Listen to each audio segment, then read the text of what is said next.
the game I want to talk about is OlliOlli 2. It's a game I finished this week. A game I was very excited about. I played through OlliOlli on the Vita, loved it. OlliOlli 2 came out. I think I had it on the PlayStation 4, played it a little, but didn't carry on with that. I just didn't play the Sony that much. So, and then when it got announced for the Switch, delighted, bought it. And if people don't know, so OlliOlli is it's a skateboarding game, and you play through very short levels. They're about a minute long each, if that. And you've got to sort of like get through the level, and you've got there's sort of like missions that you need for each level. So there's always like a high score one, so you've got to reach a certain score. There's a combo one, so a combo is obviously stringing moves together, so grinding, doing a manual, doing spins, things like that. And then you've got to do other missions are like specific skateboarding moves, and specific grinds, and things like that, in collecting things on the levels and stuff. But it's just a simple concept, but absolutely brilliant. It's like the original was in this sort of like 16-bit style, and the new ones, the sequels, a little bit evolved from that. So it's really nice style,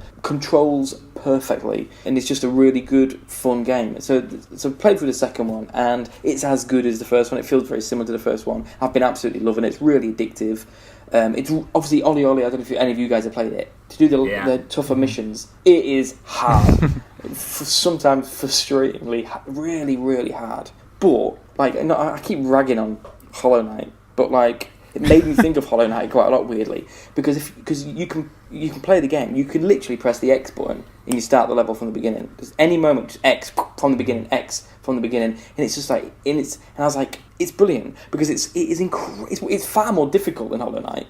And things like that. It's really hard. It's really frustrating because it's so easy to. Because if you fall, you go over and you got to start again. So you're playing the levels over and over and over because just figuring out the layout of the level takes a while.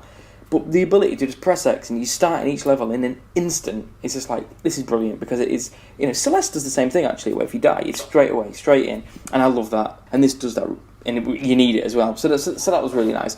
But the game itself, what happened later on was that, what I love about it is, because there's also 3 difficulties, so you've got like amateur, pro and rad. And amateur's hard enough. Pro is almost impossible for me, without putting serious time into it. Rad, I've tried, it's not even worth it. It's not even worth it. Isn't that the one where you have to like perfect land every single time? Everything, yeah. Yep. On this one, even on amateur, on the later levels, you've got a perfect land. Some of the missions are perfect landing grind, everything. Yep. And I was like, actually, on that, I think that was like the original concept for the very first OlliOlli before they simplified it, because I think it was you had to land perfectly every time before they changed it. That would have killed it. Yeah, bonkers. So yeah, but one thing this game does, and it just put me off a little bit. Like I said, I played through it all, absolutely loving it. It's really challenging. I genuinely enjoy going for high scores as well. Like I enjoy it. It's satisfying being able to go from the beginning and then not in combo from the beginning all the way to the end of the level, trying different tricks. And I love the fact that the missions encourage you to do different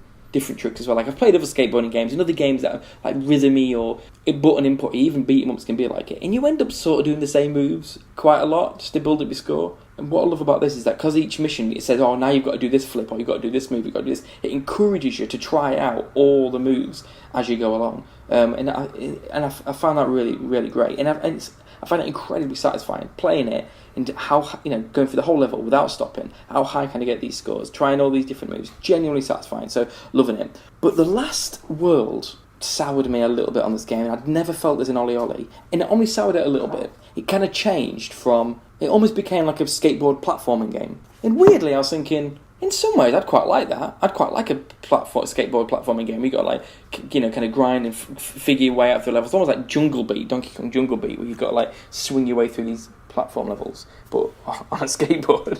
It's not that similar. So I began to appreciate it on a platform level, but the levels are so difficult to navigate in the last world. They're so complex to navigate. It's so easy to die, and it does like loads of cheaty feints. Like it's got 2 rails, so the first time you play it, you don't know whether to go for the high one or the low one. But if you get the wrong one, you die. So it's like, so you got to memorise the level. Now you got to do that to an extent anyway. But I feel as before, like you could go through the level, but if you want to do really well, then it's good to memorise it and figure out the route you want to take. But it doesn't. The level doesn't beat you. But the last world, the levels were killing me like constantly. Like I was challenging. I was fighting against the level rather than fighting against getting the best score. Or fighting against how do I do these moves or how do I do these revert manuals on this.